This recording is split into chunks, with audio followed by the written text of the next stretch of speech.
Bénissez-moi ma mère, car j'accepte. Ok, alors d'abord, c'est très le fond vert dégueulasse. Et ensuite, t'acceptes quoi au juste? Le fait que les choses doivent changer, et que parfois, lorsqu'un réalisateur fait le choix de revenir sur différents aspects antérieurs d'une série de films pour se la réapproprier, eh bien, il faut y voir les bonnes raisons. Et pas rester bloqué sur notre propre volonté de retrouver à l'identique un univers dans lequel on avait notre petit confort et nos habitudes. Et ça nous mène à quoi, cette pensée profonde? À Godzilla, dans sa globalité. Et tu es prêt ouvertement à accepter toutes les versions, toutes les suites, même celle de Emmerich chez Gareth Edwards. Bah, suite 98, la version Roland Emmerich, quand je l'ai vu, j'étais gamin, donc je l'ai regardé avec des yeux de gamin, donc forcément, vu que c'était un gros monstre et tout, bah je l'ai adoré, aussi mauvais soit-il. Bon après, c'est un des derniers blockbusters à avoir utilisé des miniatures aussi impressionnantes pour ses effets spéciaux, donc c'était un peu la classe quoi. Mais bon, le dernier, lui, oh la vache, est chiant.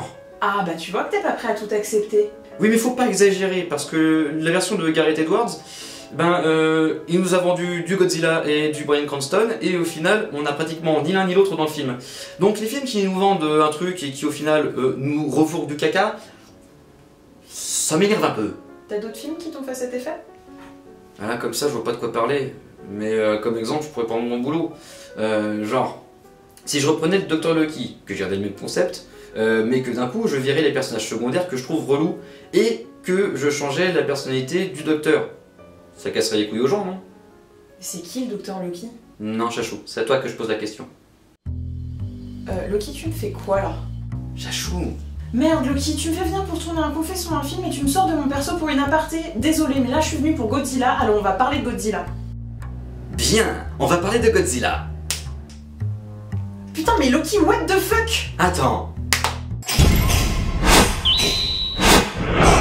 Bonjour mesdames et messieurs, et soyez présentement les bienvenus dans ce tout nouveau numéro des réponses du Dr. Loki. Aujourd'hui, nous allons traiter d'un gros sujet. Monstrueux, énorme comme ma verge. Oui, c'est pour ça que Jessica Rabbit t'a lâché pour un lapin. Moi au moins je me sens bien dans ma peau et je n'ai pas besoin d'en changer toutes les semaines parce que je trouve que j'ai un gros cul.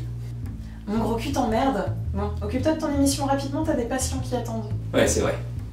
Alors, cher public curieux, nous allons ici parler de Godzilla. Pour ceux qui ne connaissent pas Godzilla, ça vous avait manqué, non? Bref, pour ceux qui ne connaissent pas ce vaillant kaiju, à savoir monstre géant tiré de la culture japonaise, Godzilla, suivant les films, soit s'en vient semer la terreur et la désolation par chez nous en tant que puissance vengeresse de la nature sur l'homme, soit pour nous protéger de monstres de son acabit. Alors Godzilla est tiré d'un film de Ishiro Honda, réalisé en 1954 et créé par Tomoyuki Tanaka. À l'origine... Docteur, peux-tu parler de cul s'il te plaît? Tu digresses là. Tu vas pas faire ta mère Khrouchtchev. C'est qui ça? Oh, un personnage d'une émission qui recadre tout le temps le gars... Bref, quelqu'un qui recadre. Ça ne te rappelle que ça. Ah oui, merde, c'est vrai, je t'emploie pour ça. Allez docteur, parle-nous des grosses noix de Godzilla le kaiju. Mode kaiju. Sachez très chers amis que depuis longtemps se pose le souci de la taille de Godzilla qui ne cesse de grandir au fil des époques. Et c'est tout à fait légitime de se poser la question, car n'oubliez pas qu'il est, si je puis dire, un mutant. Mais quelles sont ses origines? Et t'en reviens aux origines? Ma chère Claire, il se trouve que je dois en passer par là afin d'aboutir aux implications biologiques. Non, je dis juste que c'est pas forcément ce qui intéresse les gens. Oui, et ils vont être très ennuyés si tu me coupes à chacune de mes assertions. Oulala, repasse du côté clair, princesse Kaido. Je vais faire court. Les Godzilla sont multiples et dans le plan d'existence de ces films, ils sont la cause de la disparition des dinosaures. Soit. Mais plus encore, ils ont été génétiquement créés par une race alien. Voilà, ça c'est dit, si ça ne vous suffit pas, tant pis. Mais bon, quand il n'y eut plus assez de bouffe, l'espèce déjà peu dense en population vit décroître le nombre de ses membres.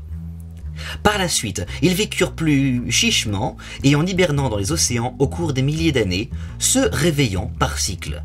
Certains ne tinrent pas la distance pour au final ne laisser à notre époque que 2 individus, un mâle et une femelle.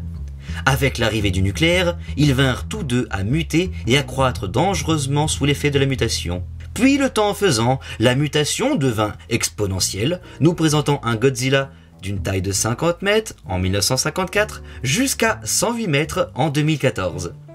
Soit un beau kaiju de catégorie 5 sur l'échelle de Pacific Rim. Les sources divergent, n'oublie pas de le préciser. Oui, effectivement, les sources divergent. Verge! Et dire que je me prends une baffe si je fais une blague sur une autre kaiju. Ok. Bon, la plupart des scientifiques sont d'accord sur un point. Godzilla ne pourrait pas survivre dans le monde réel. Tout simplement parce que il n'y aurait pas de quantité de bouffe suffisante pour le nourrir, et aussi parce qu'il se retrouverait écrasé par sa propre masse une fois sur Terre. Etc, etc, etc. Mais c'est oublié qu'il est de fabrication alien. T'as recompilé des sur Pacific Rim, hein? Oui. D'accord. Les extraterrestres l'ayant génétiquement fabriqué, Godzilla n'est privé de rien, notamment son ossature qui bénéficie d'une structure en fibre de carbone ainsi qu'en flugurbs. Flugurbs. Voilà, flugurbs, c'est bien ça. Ce nom alien est à 100% inventé, ne repose sur aucune source concrète et n'est utilisé que pour trouver une excuse à Loki quant aux os du kaiju. Pour les muscles, c'est assez simple. Quand on écrit de la science-fiction sans rien comprendre à la science, Godzilla est une véritable centrale électrique sur pattes. Ses plaques dorsales captent la lumière comme des panneaux solaires ultra puissants. Autrement dit, si Godzilla faisait la taille du Starkiller comme dans le dernier Star Wars, eh bien un simple souffle de sa part pourrait détruire un système galactique entier. je me corrige, de la science-fiction de sous-série B.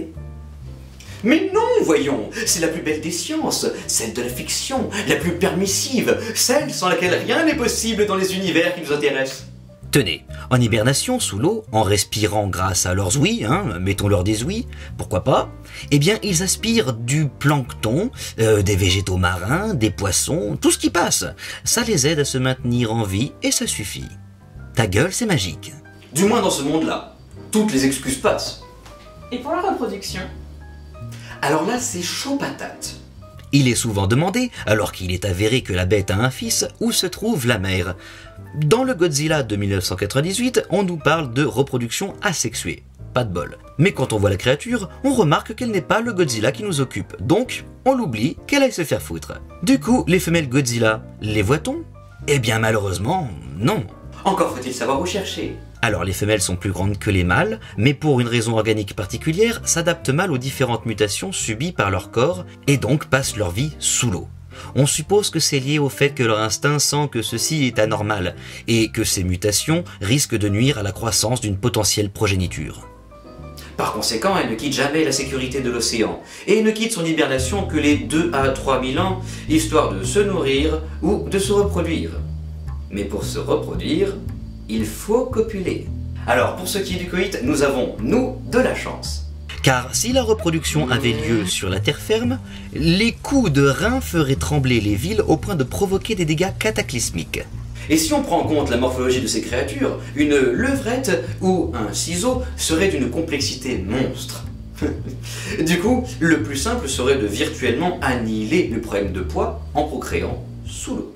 Quand la femelle s'éveille, le mâle s'en va lui chercher de quoi se nourrir. Baleine, poisson, krill, humain, peu importe. Lorsqu'il amène le résultat de sa chasse, Madame Godzilla s'alimente et, pour montrer qu'elle est satisfaite et prête pour la saillie, se met à creuser profondément dans le sol et s'enterre jusqu'au haut des jambes pour présenter sa généreuse croupe, si je puis dire. J'imagine que vous avez déjà entendu cette petite comparaison en mode grosse blague lorsque, dans les douches après une partie de foot, un de vos camarades se voit être puissamment pourvu d'un membre viril, et que ce membre est comparé au phallus de Godzilla.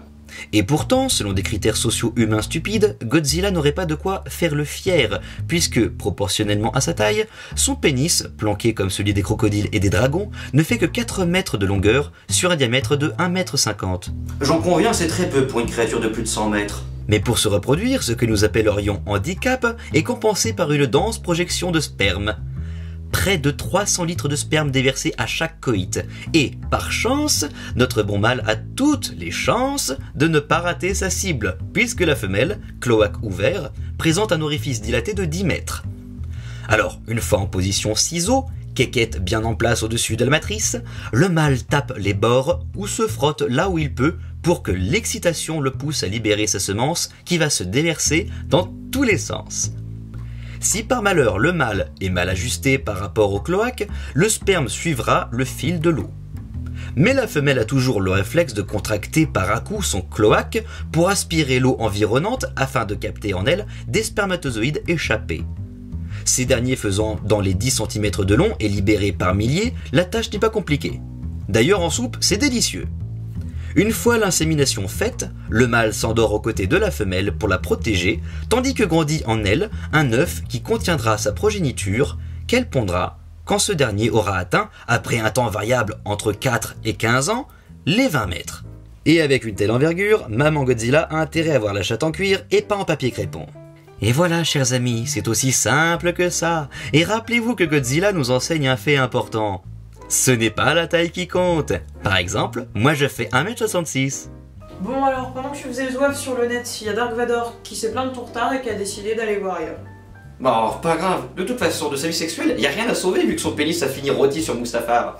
D'accord, donc je demande à Dark Maul de retrouver le bas de son corps avant de reprendre rendez-vous. Bonne idée, oui. Et suivant ces critères, j'imagine que je dis à Mystique d'aller se faire pousser un vagin? Elle est en salle d'attente? Oui, monsieur. Bon, public, je dois vous laisser, les affaires reprennent. Ah mais t'es pas croyable, tu m'énerves. Oh, ma très chère Claire, sache que mon travail repose sur des motivations sérieuses et une éthique irréprochable. Mystique peut tout à fait avoir un vagin.